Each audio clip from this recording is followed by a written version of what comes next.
So, another week, and for my part, of course, another book.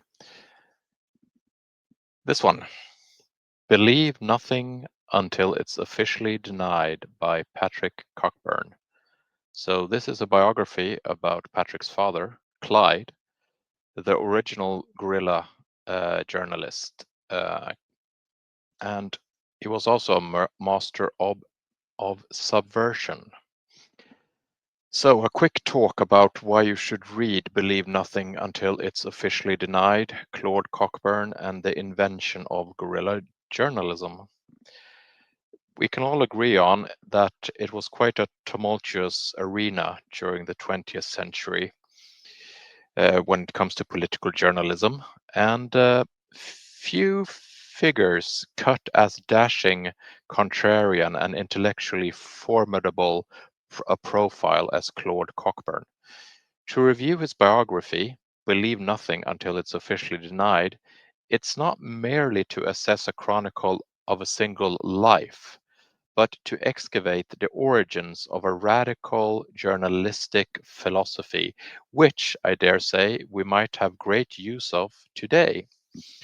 The book's title, Cockburn's most famous and enduring maxim, serves as both a guiding principle and a battle cry for a form of reporting that is as relevant today as it was during the ideological trench warfare of the 1930s, because we are once again in trench warfare, be it geopolitical, not that much ideological, but I would say the principle still applies.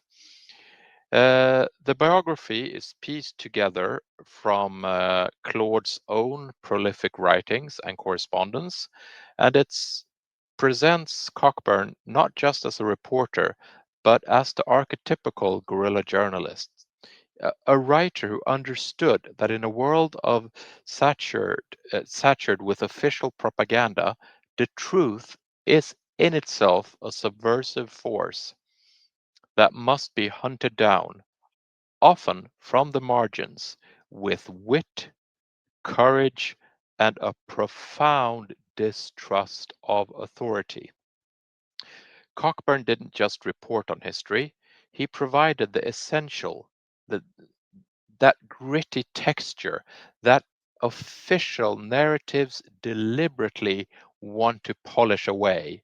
So he crafts out a body of journalistic work that serves both as a historical record and a moral compass for journalists today.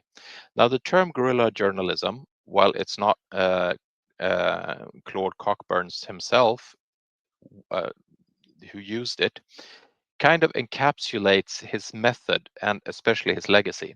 It implies a style of engagement that is nimble, unorthodox, and often conducted outside the conventional structures of mainstream media.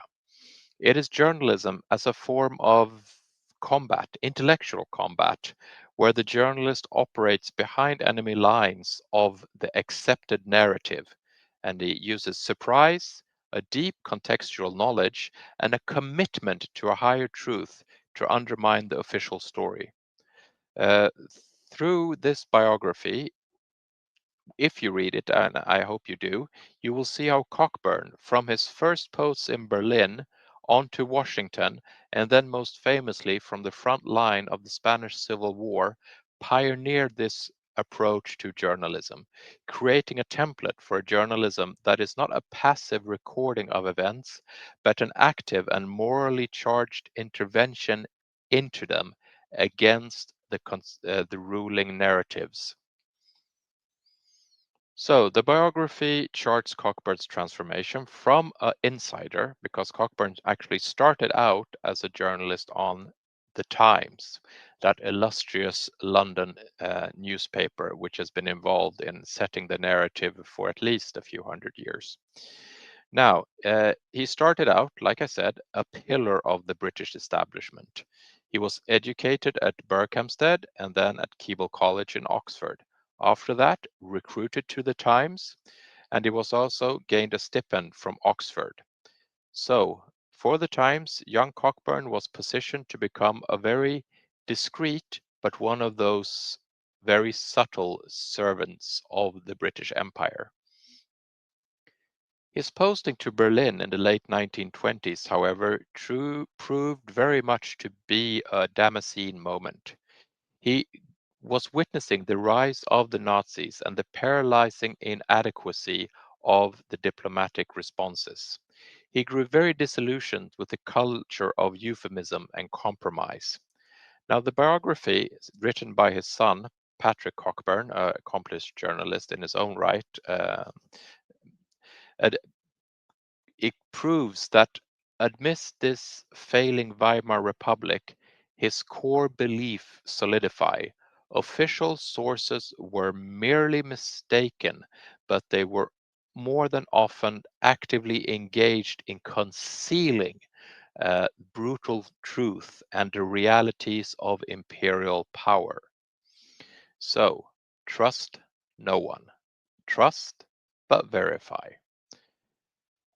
He resigned from the Times and after he came back from Washington and founded his own newsletter, which was called The Week. And I think this was in 1933, so 32 or 33. Now, The Week was the purest early expression of this ethos, the journalistic ethos. It was a very small, agile, and independent weekly, operating on a very shoestring budget from a tiny office in London. It bypassed the traditional media apparatus completely, relying instead on a network of well-placed contacts, a few bits of gossip, leaked documents, and Cockburn's own brilliant capacity for analysis. The Week did not report news, it deconstructed the news. It specialized in revealing the connection, the financial interests, and the backroom deals that lay behind the public statements of politicians and businessmen, then in the 1930s, as now in the 2020s.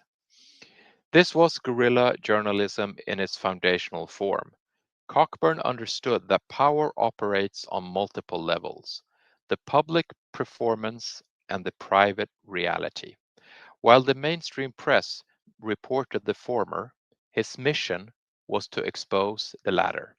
A classic example, detailed in the biography, was his relentless pursuit of the pro-appeasement Cliveden set, whom he identified as a powerful social and political network advocating for rapprochement with Nazi Germany.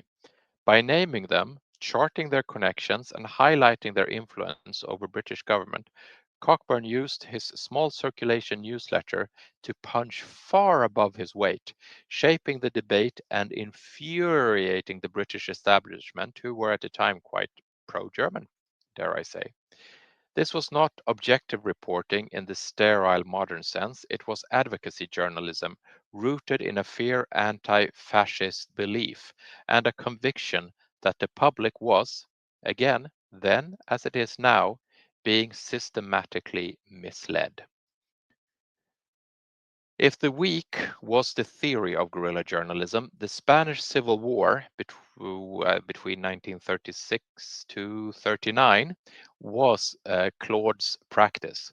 Claude Cockburn's reporting from Spain for the British communist newspaper The Daily Worker under the pseudonym of Frank Pitcairn represents the apex of his guerrilla journalism. The Spanish conflict was the first great media war of the 20th century. It was a battleground of narratives where journalists were just not observers but participants.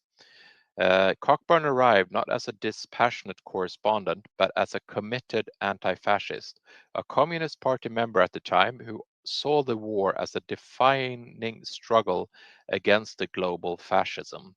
He was later joined by Hemingway, who was another of those famous guerrilla journalists.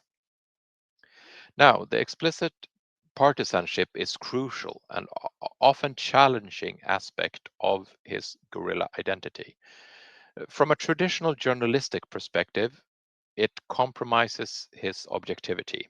From Cockburn's own perspective, which is explained in the book, however, neutrality in the face of fascism was a moral abdication.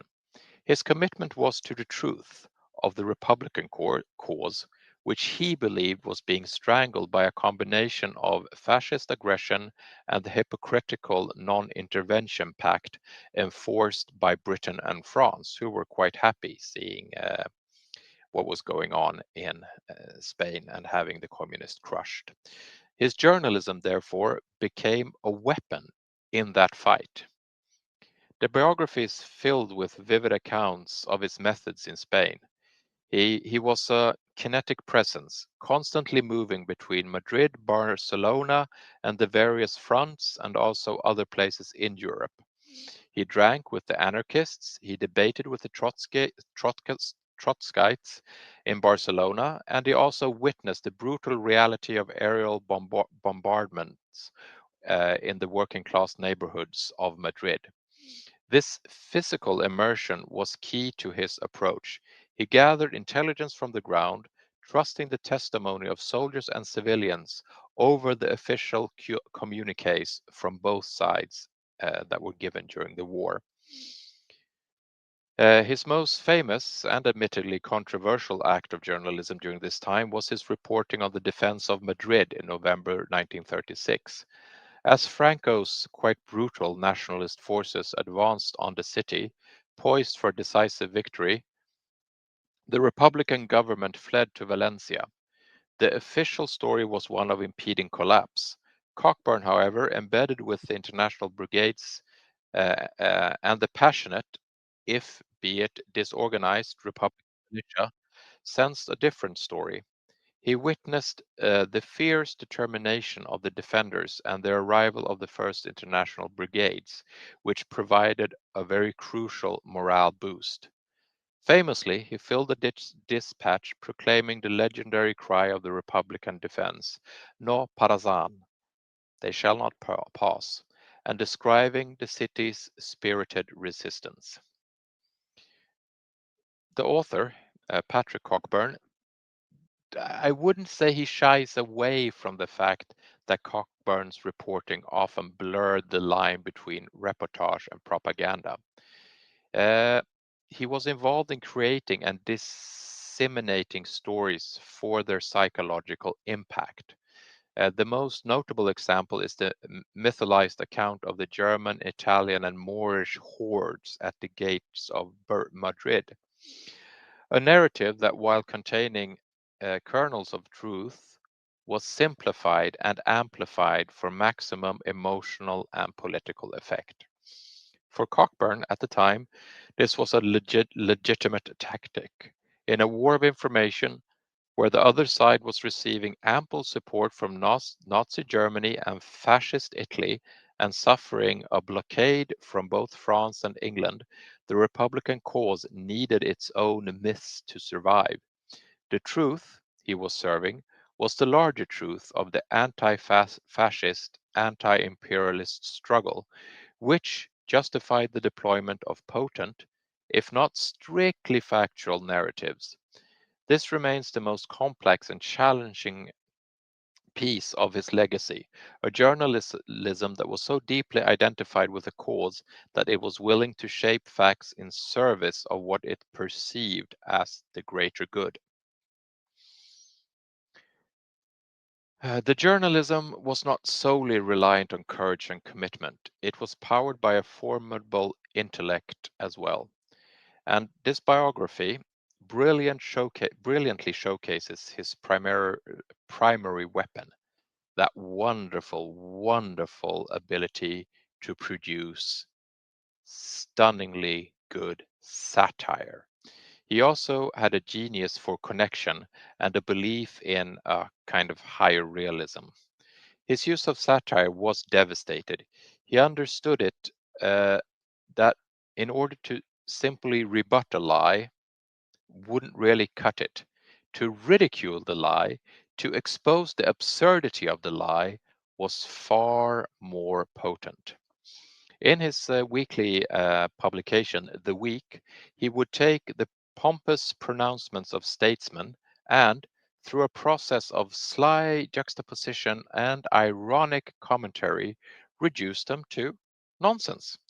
This was a classic guerrilla journalistic tactic. Instead of a frontal assault, a flanking maneuver that undermined the enemy's credibility was produced. He believed that laughter could be a very, very powerful revolutionary tool, disenchanting the powerful and emboldening the doubting. Secondly, Cockburn was also a master of what we might now call networking. Long before the internet, he operated a human intelligence network. His genius lay in drawing lines between seemingly disconnected events: a bank loan in London, a political assassination in Vienna, an arms shipment from Italy. He saw the world as a web of interests, economic interests, and his journalism was the process of tracing the sticky threads of money and power that held it together.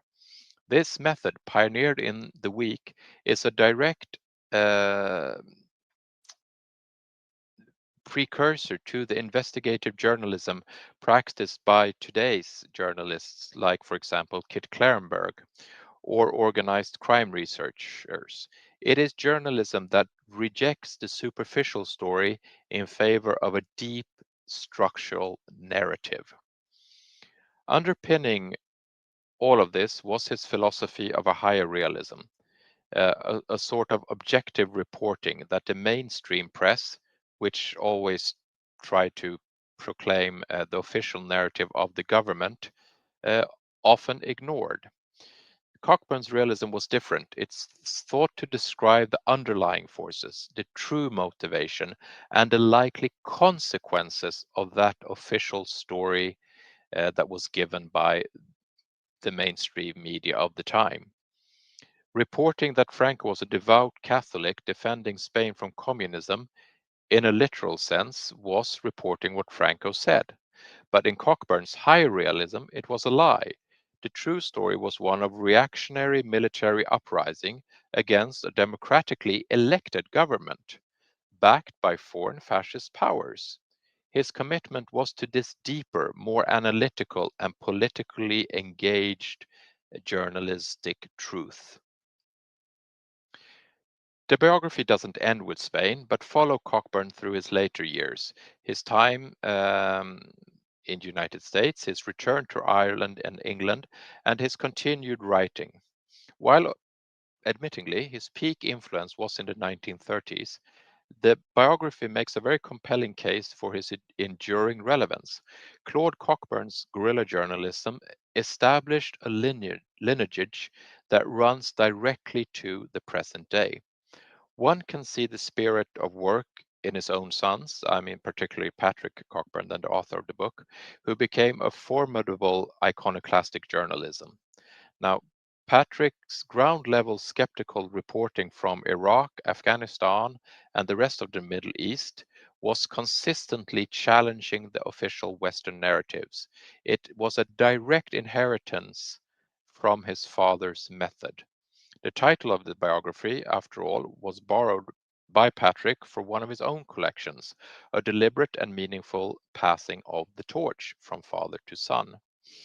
Now, beyond the immediate family, Cockburn's influence is felt in the tradition of pamphlets, in the rise of the underground press in the 1960s, and in the modern world of Substacks and independent digital media. I myself am one of his disciples.